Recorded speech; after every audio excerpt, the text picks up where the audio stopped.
갈라디아서 16번째 이야기입니다.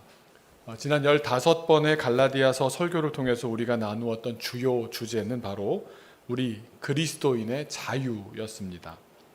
1장부터 5장까지 자유를 주제로 말씀 나누면서 우리 본문을 보니까 5장 마지막에 성령의 열매를 말씀해 주시고는 6장으로 들어와서 그리스도인의 자유가 현실에서, 삶의 현장에서 어떻게 구체적으로 드러나야 하는가 말씀해 주십니다.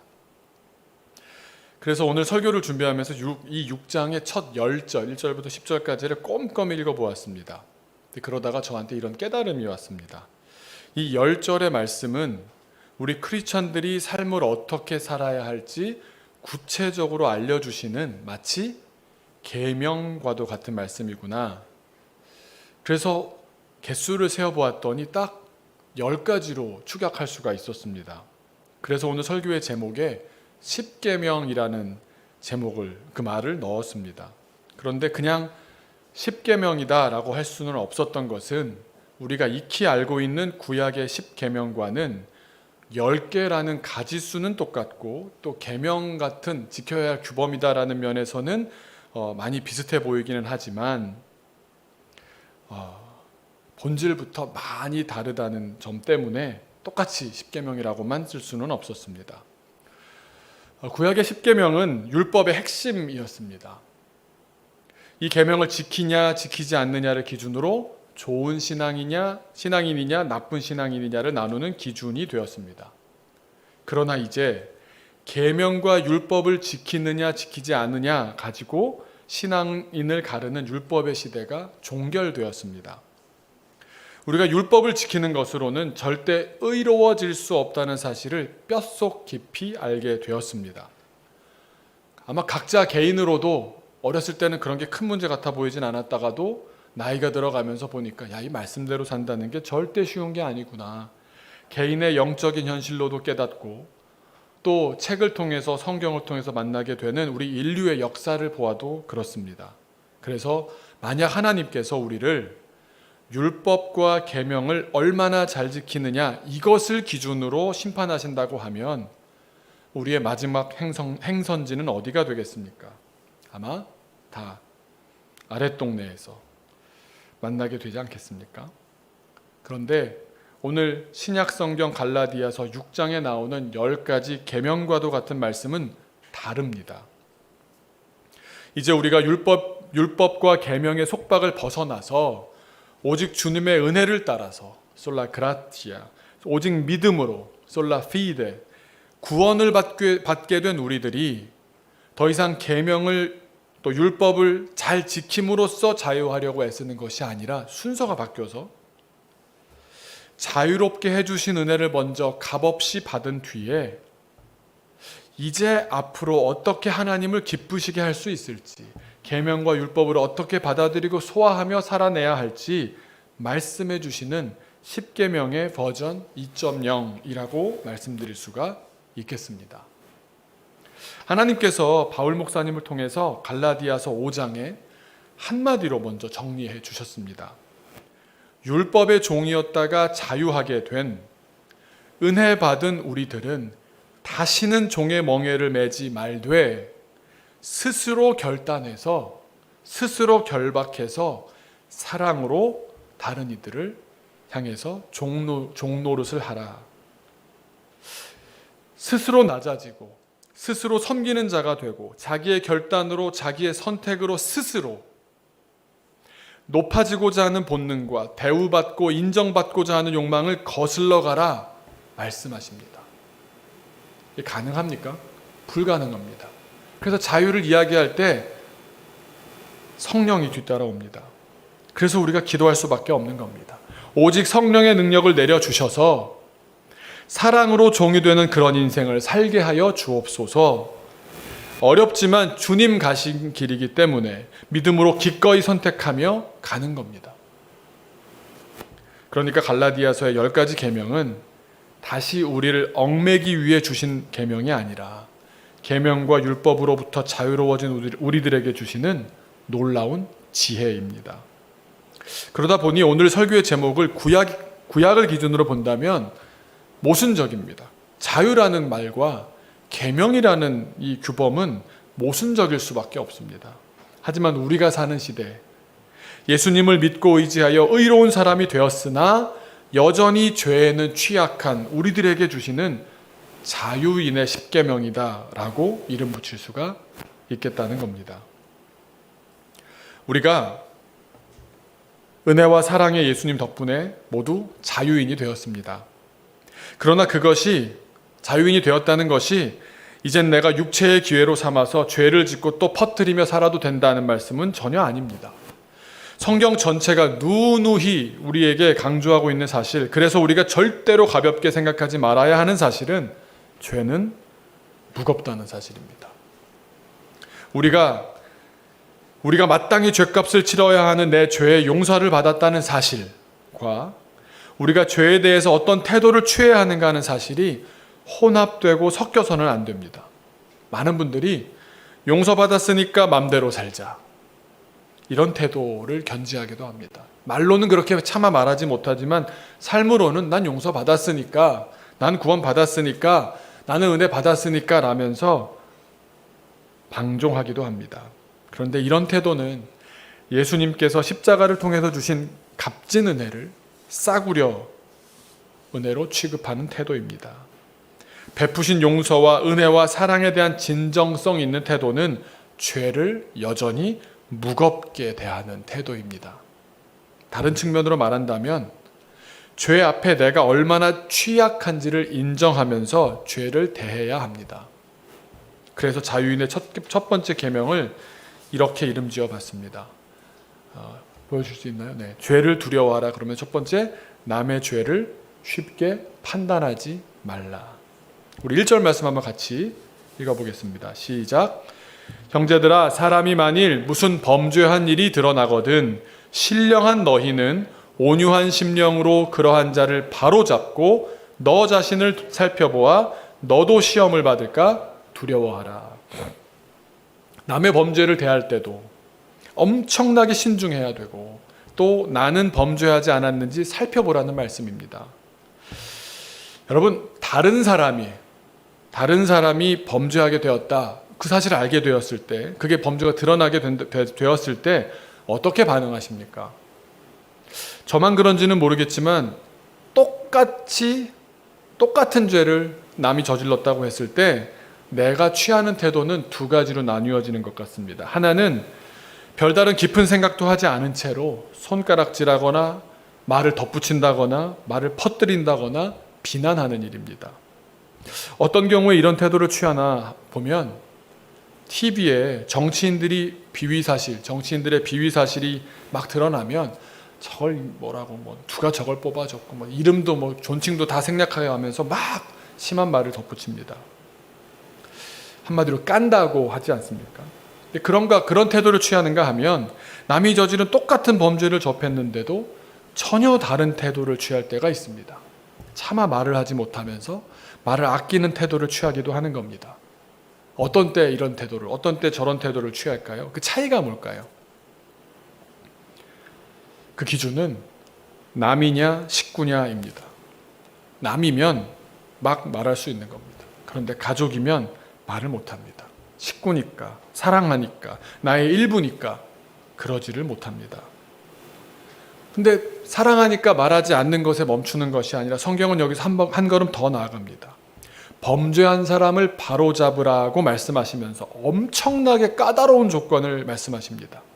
두 가지 조건이 있습니다. 첫 번째는 신령한 우리가, 두 번째는 온유한 심령일 때 바로잡으라고 말씀하십니다. 신령하다는 말은 성령의 인도하심을 받는다는 말입니다. 심령이 온유하다는 말은 우리의 인격이 온전하다는 말입니다. 그만큼 남의 죄에 대해서 온전한 영적인 상태도 아니면서, 온전한 인격적인 상태도 아니면서 함부로 쉽사리 말하지 말라는 말씀입니다. 그러니까 바로 잡는 것에, 우리는 이 말씀을 접하면서 저 사람을 잘못했으니까 내가 바로 잡아야겠다라는 데 방점을 찍는, 그렇게 읽는 독법이 있는가 하면, 내 신앙이, 내 인격이 아직 부족하구나, 더 성장해야 하는구나, 그렇게 읽을 수 있는 다른 독법도 있는 겁니다. 이는 한편으로는 죄의 무게에 대한 말씀이고 다른 한편으로는 죄 앞에 연약한 우리에 대한 말씀입니다. 그래서 혹 남의 죄를 쉽게 비난하는 사람은 죄라는 것 자체를 좀 가볍게 생각한다거나 혹은 사랑이 없는 사람인지도 모릅니다. 또는 남의 범죄의 사실을 크게 얘기하는 사람일수록, 쉽게 얘기하는 사람일수록 실상 자기도 그 죄를 지어 부끄러운 참에 도리어 남을 향해 시선을 돌리려고 그런 연약하고 비겁한 태도가 나온 게 아닐까 생각해 보기도 합니다. 남의 죄를 쉽게 판단해서는 안 됩니다.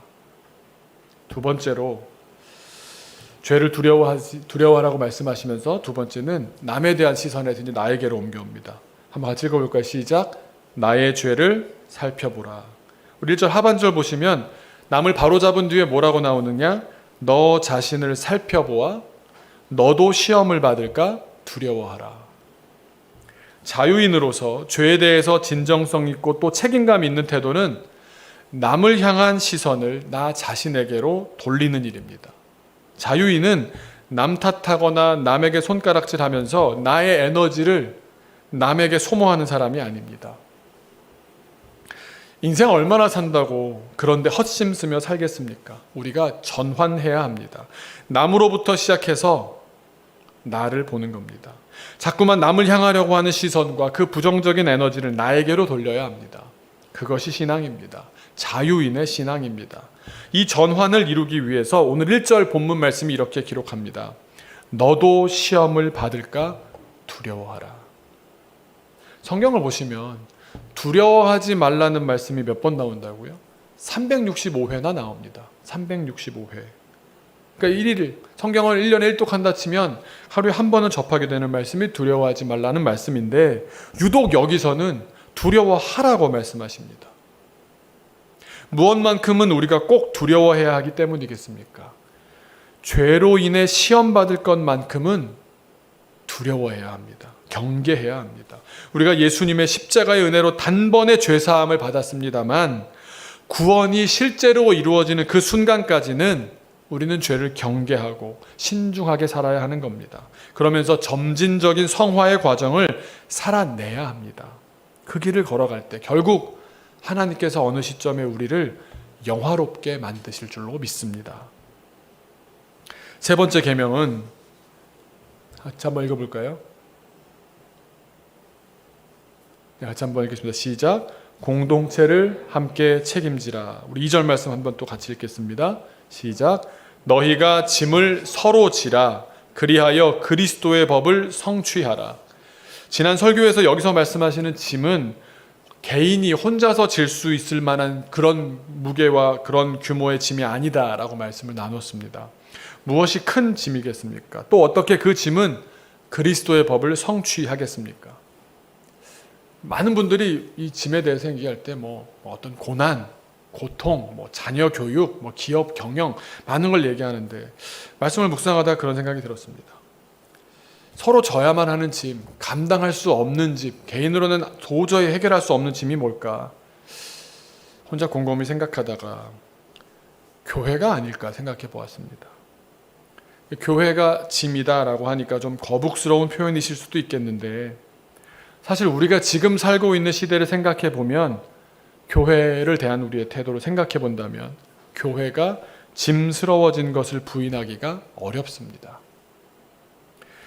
그런데 교회가 짐스럽게 느껴지자 사람들의 태도가 둘로 갈립니다. 교회를 등한시하거나 교회를 떠나거나 교회를 등지기도 합니다. 여러분 이런 뉴스 보셨을 겁니다. 요즘 1인 가구 시대를 살면서 결혼을 늦게 하는 만혼이 이제 많아지면서 이런 기사를 듣고도 또 보신 적 있으실 겁니다. 비혼자가 결혼한 사람보다 행복도가 사실 더 높더라. 그런 기사 보신 적 없으십니까? 저 많이 봤습니다. 근데 그 기사만 딱 떼서 이렇게 듣고 보면 사실인 것 같고 진리인 것 같아 보입니다. 결혼을 짐으로 짐스럽게 생각하면서 야, 비혼이야말로 자유의 기치이구나. 그렇게 표현해 됩니다. 그렇습니까? 과연 자유로운 겁니까? 아니면 무책임한 겁니까? 무책임한 사람들의 가장 흔한 표현은 뭡니까? 안 하면 그만, 이런 말 아닙니까? 교회 떠나면 그만입니다. 떠나는 것이 가장 쉬운 결정입니다. 홀가분할 겁니다. 자유롭다고 느낄 겁니다. 그런데 오늘 말씀 전체를 보십시오. 2절 말씀 전체를 보십시오. 그리스도의 법, 그리스도 예수께서 살아내시며 보여주시고 부탁하신 사랑의 법을 성취하는 데 이를 수가 있겠습니까? 교회를 함께 세워나가는 일은 교회로부터 내가 유익을 누리려고 하는 목적이 아닙니다. 사랑의 사명, 그 부담감을 함께 책임지기 위해서입니다. 공동체를 떠나서는 절대로 그리스도의 법을 성취할 수가 없습니다. 내게 주신 사명을, 내 인생에 두신 하나님의 목적을 감당할 수가 없습니다.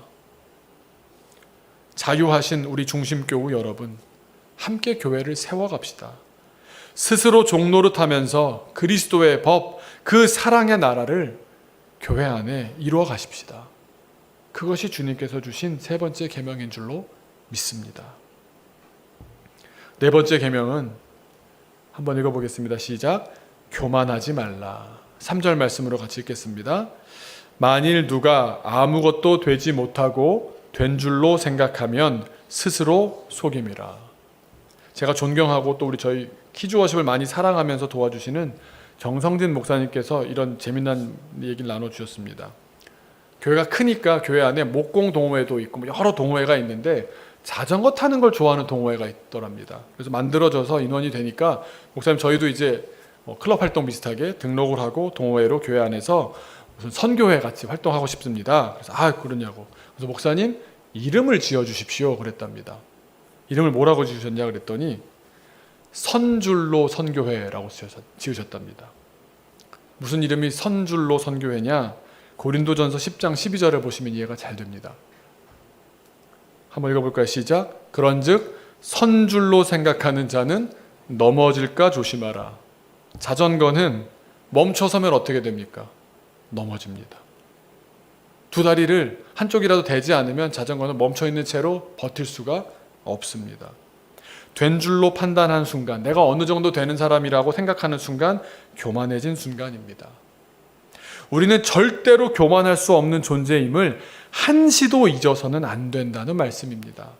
끝까지 교만하지 않고 나아가야 합니다. 공동체를 죽이는 길은 된 줄로, 선 줄로, 아는 줄로 스스로 생각하는 사람이 하나 둘씩 등장하는 경우입니다.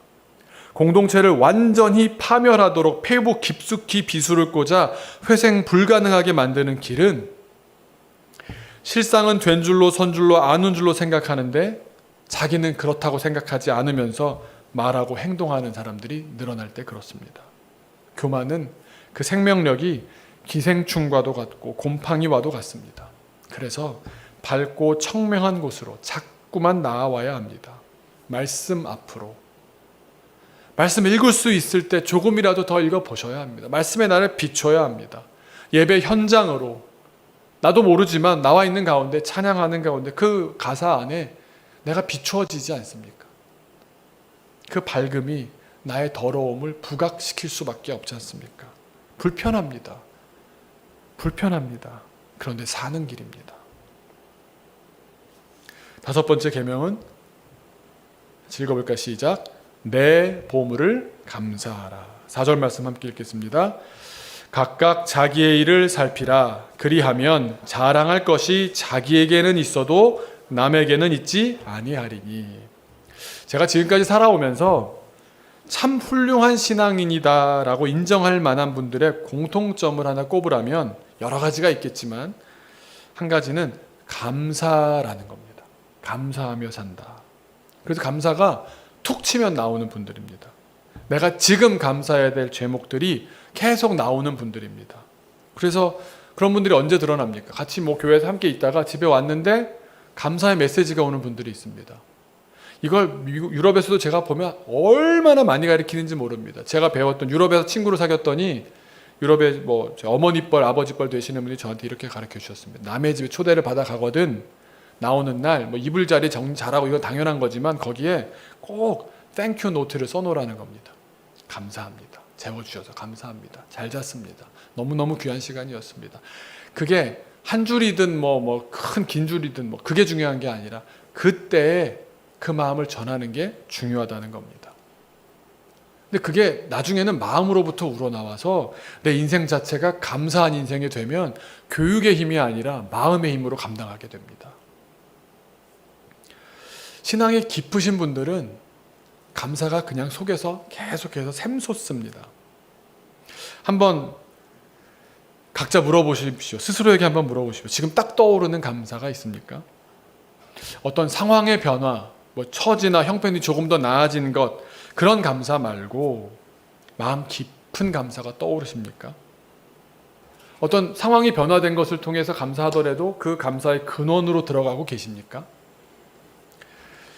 믿음의 사람은 잠깐만 숨 죽이며 눈 감고서 자신을 돌아보는 시간이 주어진다면 하나님께 감사하고 또 하나님을 감사하는 사람입니다. 그러나 하나님께 감사하지 못해서 감사가 하나님께 이르지 못하고 하나님께 닿지 못하면 하나님께 감사할 충분한 은혜가 있는데 다른 사람들이 볼 때 저 사람 참 은혜 많이 받은 사람이라 저 사람 참 감사할 일이 많겠다고 하는 사람도 계속 남의 것과 비교하면서 내 은혜의 가치를 스스로 낮추어 버립니다.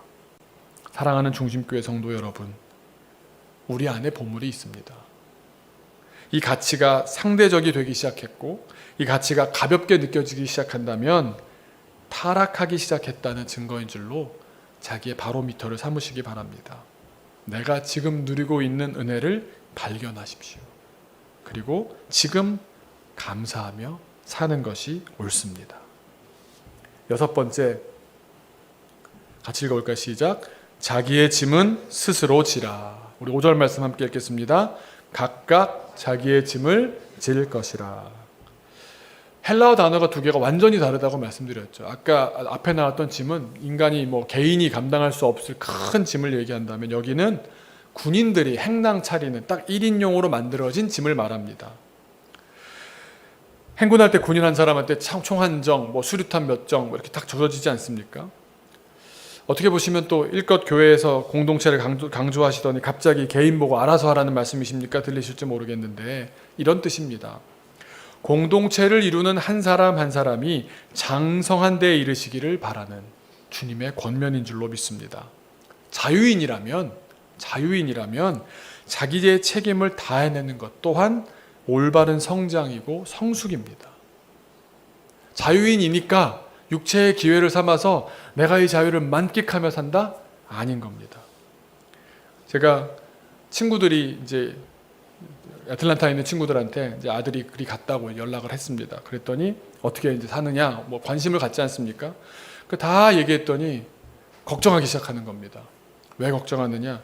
대학교 1학년인데 남자인데 기숙사에서 남자들끼리만 있는 방에 있다? 끝났네 이러는 겁니다.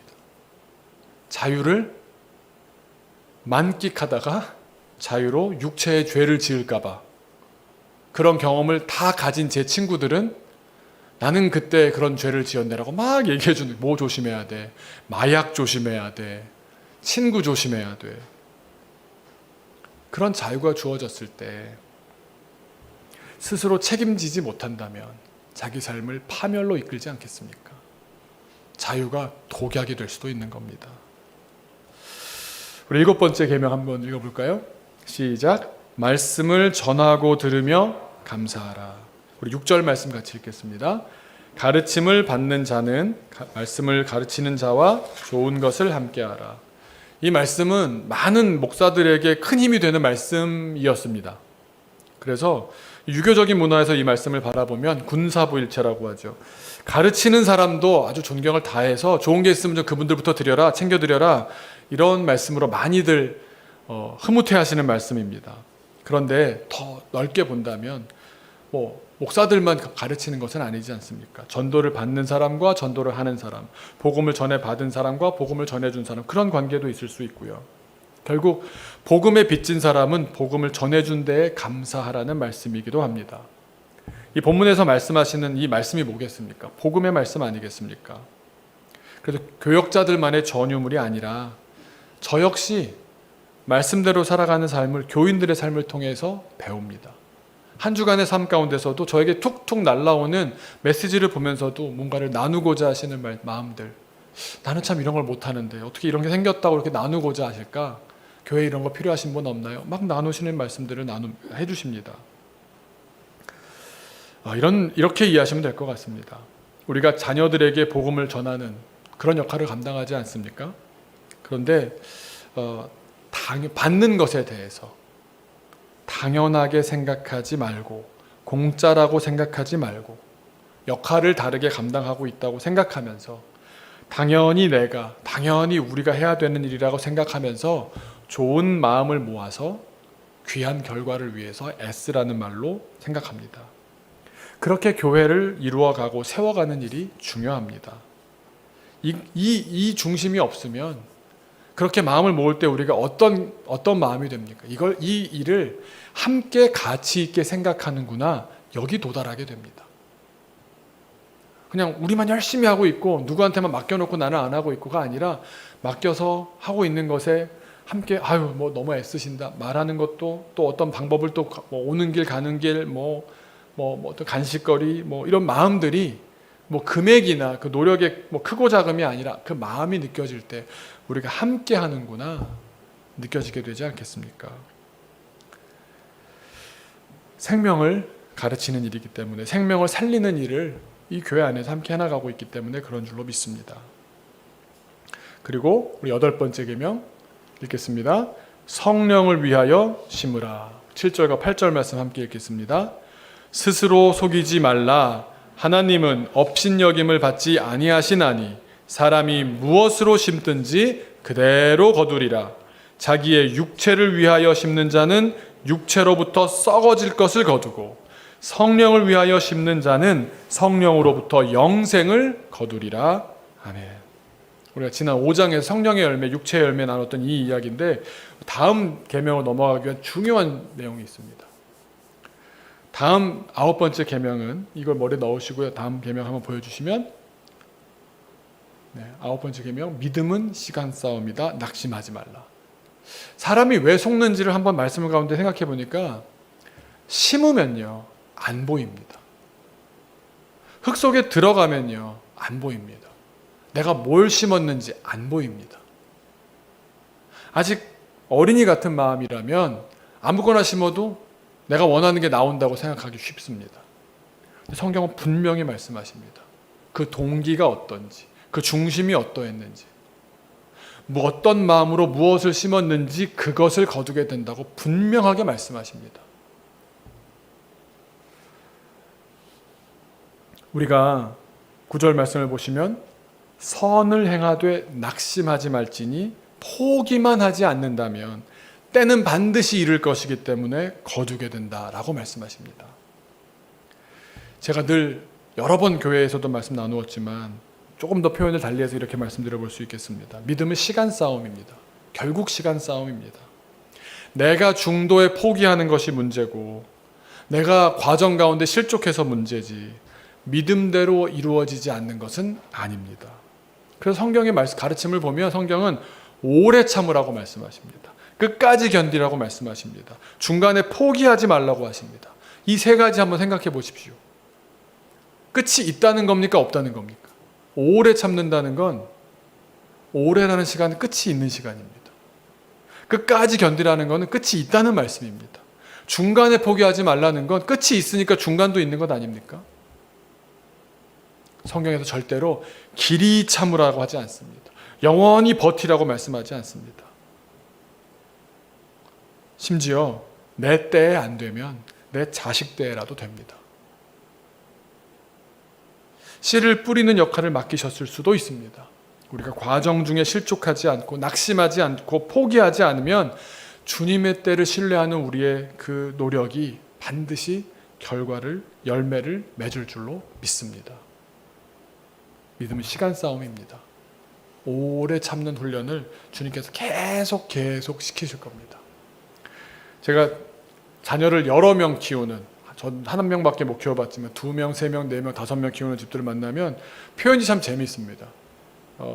3명 키우는 집을 또 나이 차이가 많이 나는 집에 가봤더니 목사님 저는 10년째 뽀로로예요. 노는 게 제일 좋아 노래를 10년째 부르고 있어요. 이런 집이 있고요. 또 조금 지나면 그 집이 이렇게 얘기합니다. 사춘기만 10몇 년째예요. 근데 끝이 있습니까 없습니까? 있습니다. 끝이 있다니까요. 도적처럼 임합니다. 끝이 없는 게 아닙니다. 그런데 그 시간을 그러면 어떻게 보내야겠습니까? 길이 참고 영원히 참는 게 아니라 그 가운데 복된 일을 해야 되지 않겠습니까? 하나님의 일을 도모해야 된다. 그때 심는다면 그 시간이 끝나고 났을 때 열매가 맺히기 시작할 겁니다. 그냥 끝나고 보니까 난 아무것도 한 게 없다. 그런 결론의 시간으로 맞이하겠습니까? 아니지 않습니까? 과정 중에 실족하지 마시고 포기하지 마시고 낙심하지 마시고 주님께서 반드시 이루실 것을 신뢰하며 오늘을 한 주를 우리에게 주어진 시간들을 살아내시기를 주님의 이름으로 축원합니다. 마지막 10번째는 함께 읽어볼까요? 성도의 교제에 힘쓰라. 10절 말씀 함께 읽겠습니다. 그러므로 우리는 기회 있는 대로 모든 이에게 착한 일을 하되 더욱 믿음의 가정들에게 할지니라. 하여튼 기회만 된다면 모든 이에게, 가능한 모든 이에게 한다면 착한 일로 감당하라는 겁니다. 더욱 믿음의 가정들을 돌보라고 말씀하십니다. 교회 안의 가정들을 돌보고 살리고 또 어려움이 없는지 그렇게 살피면서 함께 교회를 세워나가는 겁니다. 우리가 자유하라고 1장부터 5장까지 막 해놓고 나서 6장 오니까 갑자기 이렇게 저렇게 살라고 말씀하시는 것 같아서 좀 불편할지는 모르겠지만 우리가 예수를 믿는다는 것은 스스로 종노릇하기로 다짐하는 겁니다. 그 결단대로 살아가는 겁니다. 우리에게 허락된 시간 가운데 내 욕망을 확장해서 나라는 사람의 이름을 세상에 알리려고 하는 것이 아니라 내가 오히려 더 섬기고 사랑하고 돌보는 가운데 하나님의 나라가 커가는 것이 우리가 살아야 할 삶인 줄로 믿습니다. 10가지를 이제 자유인이 된 우리의 계명이라고 생각하시며 더욱 사랑에 힘쓰시기를 주님의 이름으로 축원합니다. 기도하겠습니다.